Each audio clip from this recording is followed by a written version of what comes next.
26वें अध्याय की जब सुनाने लगी मैं बात, श्री प्रभु से प्रेरणा प्राप्त कर कलम आ गई हाथ।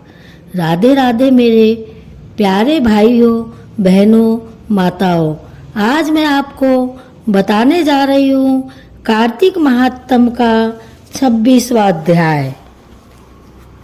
देवगणों से ऐसे वचन सुनकर धर्मदत्त ने कहा, सब मनुष्य भगवान विष्णु की प्रसन्नता के लिए विधिवत आराधना, यज्ञ, दान, व्रत, तीर्थ तथा तप आदि करते हैं, किंतु ऐसा कोई सरल उपाय बताओ जिसके करने से इन सबका फल प्राप्त हो। तब गणों ने कहा, हे द्विश्रेष्ठ, आपका प्रश्न बड़ा श्रेष्ठ है। हम आपको भगवान विष्णु को शीघ्र प्रसन्न करने का उपाय बताते हैं। हम इतिहास सहित प्राचीन वृत्तांत सुनाते हैं, सावधानी से सुनो। प्राचीन काल में कांचीपुरी में चोल नामक चक्रवर्ती राजा राज्य करता था। उसी के नाम से उसके देश का नाम भी चोल देश ही प्रसिद्ध था। राजा चोल के राज्य में कोई भी प्राणी दरिद्र, दुखी, पापी व रोगी न था। यह सब राजा के यज्ञ करने का प्रभाव था। ताम्रपर्णी नदी के दोनों किनारों पर सोने के यज्ञ स्तंभ सुशोभित थे। हे द्विजवर, एक दिन वह राजा भगवान विष्णु के पास गया। भगवान उस समय शेष शैया पर योग निद्रावश सो रहे थे। राजा ने उनकी मणियों, मोतियों और स्वर्ण के दिव्य फलों फूलों द्वारा पूजा की। वह साष्टांग प्रणाम करके भगवान के चरणों के पास ही बैठ गया। थोड़ी देर के बाद राजा ने अपनी नगरी कांचीपुरी के ब्राह्मण विष्णुदास को वहां आते हुए देखा। विष्णुदास भगवान की पूजा के लिए तुलसी दल और जल लिए था। विष्णुदास ने वहां आकर भगवान को विष्णु सूक्त मंत्रों द्वारा स्नान करवाकर मंजरी तथा दलों से उनका विधि पूर्वक पूजन किया। विष्णुदास के चढ़ाए हुए दलों से राजा के चढ़ाए हुए मणि, मोती व स्वर्ण के फूल ढक गए। राजा यह देखकर क्रोध में भरकर बोला, ढोंगी मूर्ख, तूने मेरी चढ़ाई हुई मणियों, मोतियों व सोने के फूलों को तुलसी दल व अपने सारे फूलों से ढक दिया है। तू भला भक्ति करना क्या जाने, क्योंकि तूने मेरे किए विचित्र श्रृंगार को बिगाड़ दिया है। राजा की बात सुनकर विष्णु को भी क्रोध चढ़ाया और राजा के गौरव को तुच्छ समझकर कहने लगा, हे राजन, तुम भक्ति करना नहीं जानते, तुमको अपने धन का घमंड है। बताओ, आज से पहले तुमने भगवान के कितने व्रत किए हैं? देवगण ने कहा, ब्राह्मण के ऐसे वचन सुनकर राजा ने घमंड से हंसकर कहा, हे विप्र, भगवान की भक्ति के अभिमान से यदि तू ऐसी बात कह रहा है तो मैं पूछता हूँ, तेरे जैसे भिखमंगे ब्राह्मण में भगवान की भक्ति ही कितनी है? क्योंकि तुमने आज तक भगवान की प्रसन्नता के लिए कुछ भी नहीं किया, ना तो कोई मंदिर बनवाया है। तुम भला इस प्रकार की भक्ति का जैसा कि तुम कर रहे हो क्या गर्व कर सकते हो? यहाँ जितने भी ब्राह्मण बैठे हैं, मेरी बात को ध्यान पूर्वक सुने और देखें कि भगवान के दर्शन मुझे होते हैं या कि उसे। इसके बाद दोनों की भक्ति के संबंध में आप लोग जान लेंगे।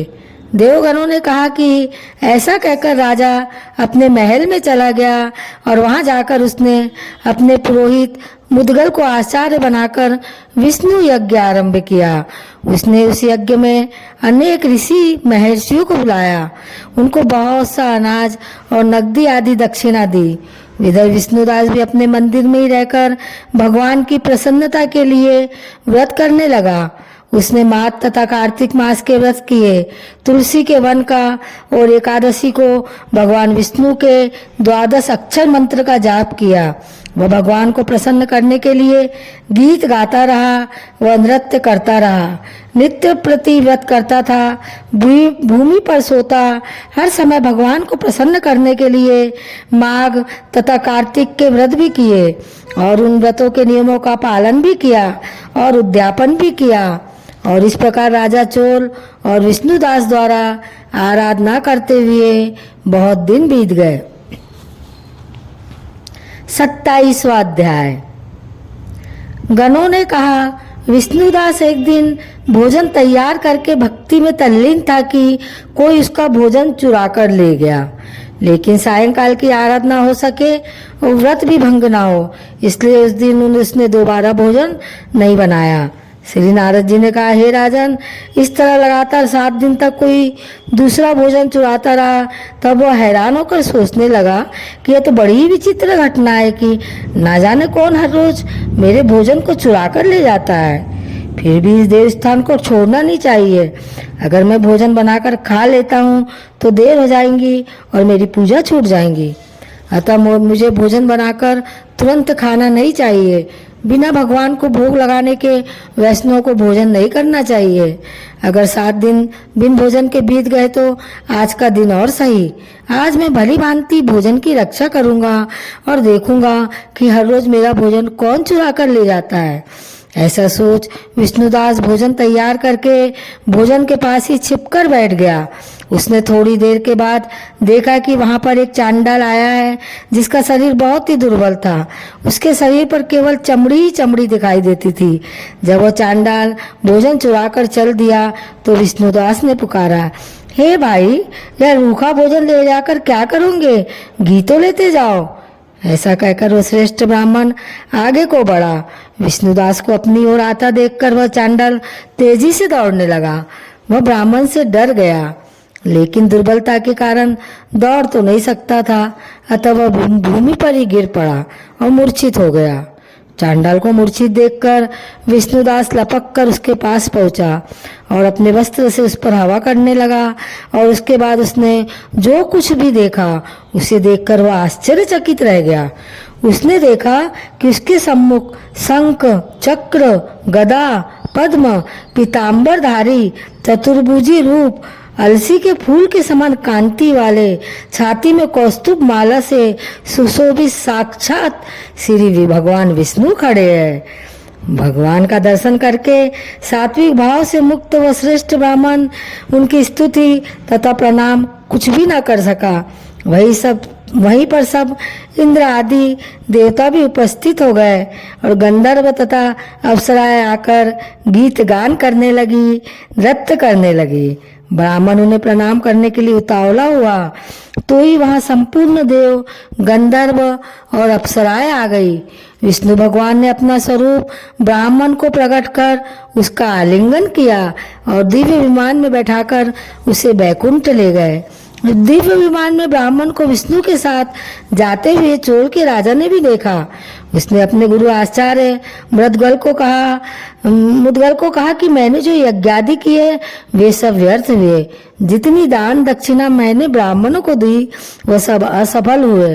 विष्णु भगवान के दर्शन नहीं हुए। विष्णुदास ब्राह्मण ने केवल श्रद्धा से भक्ति की। उसके प्रभाव से विष्णु भगवान ने आकर उसको दर्शन दिए। इसलिए भक्ति ही सर्वोपरि है। मुझे भगवान के दर्शन के लिए राजकाज त्याग कर भक्ति करनी चाहिए।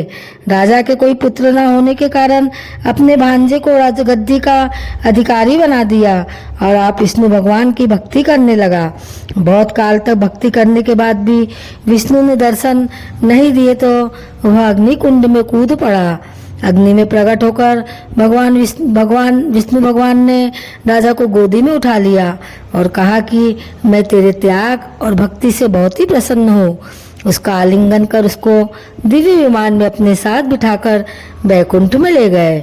विष्णु जी ने अपने समान रूप वाले ब्राह्मण को पुण्यशील और राजा चोर को सुशील नाम देकर दोनों को अपना द्वारपाल बनाया।